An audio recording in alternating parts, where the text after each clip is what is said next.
Hello, welcome to this short tutorial on creating and sharing journals in ePortfolio. In the TLET program, you will find that there will be substantial use of the ePortfolio feature of the Learning Exchange.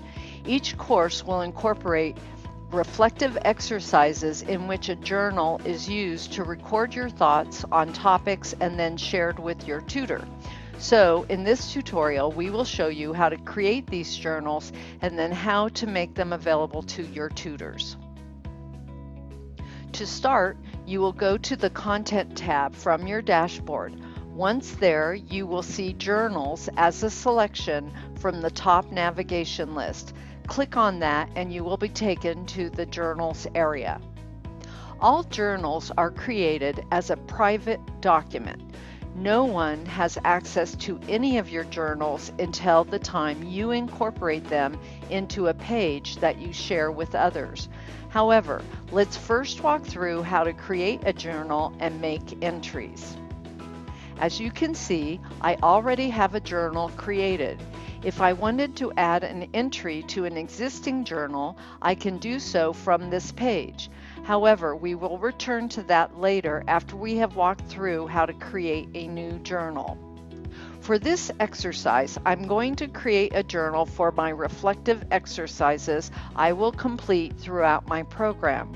So I select the Create Journal option from the upper right corner, and I am presented a page where I can name the journal. In this case, we are going to create a single journal for the entire program and use the tagging feature to specify entries related to each course. I will explain why this approach is suggested when we get to the area of sharing your journal with your tutors. For this example, we will say this is the journal for the TLET MED program for reflective exercises. So after naming it, I can add a short description and add tags as with any content I create. We will tag this MED so that when the portfolio is assessed, it can be easily found. When I have finished selecting the features of the journal, I click on the Create Journal button at the bottom, and I am taken back to the journal area. The new journal now appears on this page, and I am ready to add my entries. To add entries to a journal, I just click on the New Entry link, and then I am presented a window. I can give a title to my entry and then enter the comments I want to make. Here, it is good practice to use your course code in the title of the entry. Now, I have some options where I can add tags, attach a file, mark the entry as a draft, and allow others to make comments.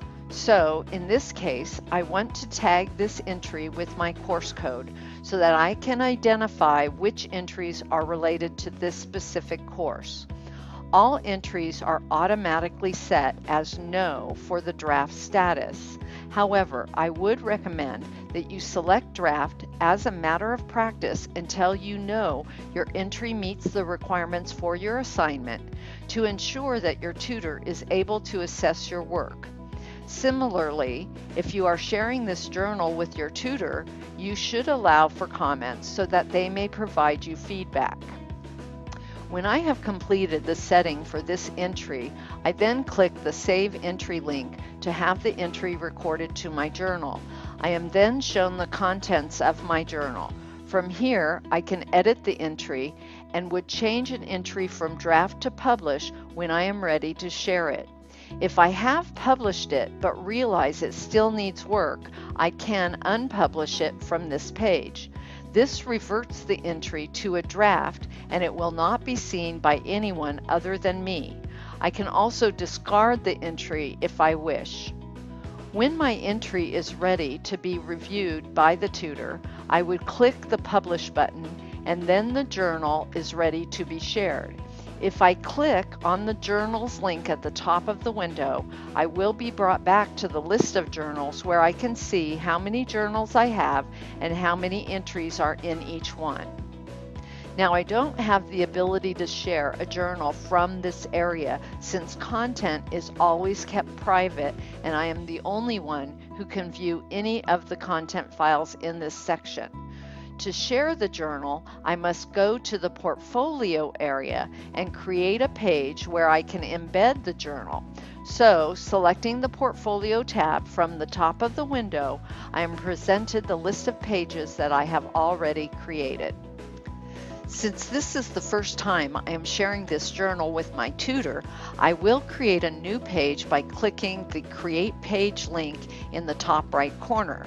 When asked for a title, I will use the course code to identify the page so I can focus on which entries need to be shared and with whom.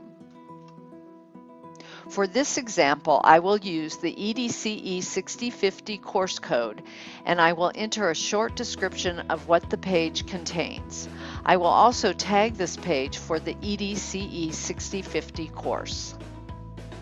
As was explained in the tutorial about creating content in ePortfolio, I can select the layout and name the page. So here I have the page ready to add my journal. On the left side, I select Journal from the content types, and I am given the option to make an entire journal available, a specific journal entry available, or a group of journal entries, either based on the number of entries I want to share or based on the tags I have added to the entries.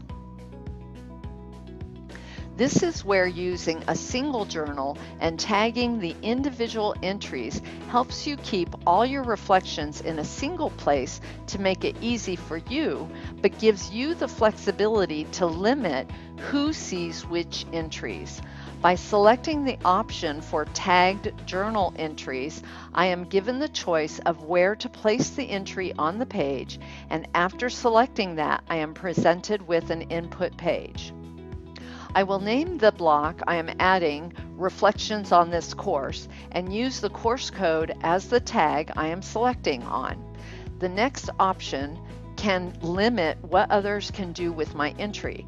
The default selection here keeps your journal entry private to only the person or persons you share the entry with. If you elect to let them get a copy of your journal entry block, then they are able to post your journal to others, and for this type of content, you may not want to have that take place.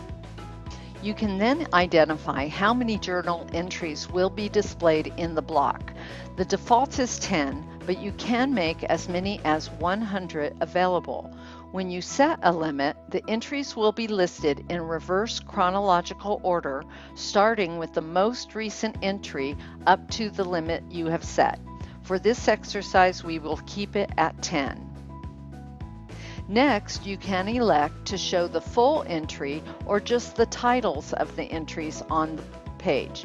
The default is titles only, which we will keep, and then we will choose whether the block is retractable or not. When I save this, I am brought back to the editing page, and I can now see that the selection of content is provided and which entries will be included in the page. By selecting to display the page using the link at the bottom, I can see how the tutor will see my entries.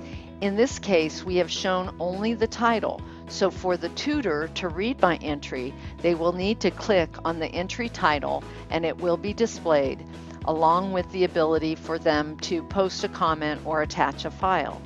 Using the titles only option is good practice as the number of entries you share grows, because the tutor is then able to select which entry they are interested in viewing rather than getting a full page of entries to read through. Now that your page has been created for your course, you can share this page with the specific tutor assigned to you. So, going back to the main portfolio page, you will select the Shared by Me link at the top of the page, click on the Pages option, and share the course page with your tutor. Because you will have several items assigned to the ePortfolio for each course, you may want to create a collection that you share with your tutor in order to keep all items for a specific course together. Watch the video about sharing content to get an explanation of how to do this.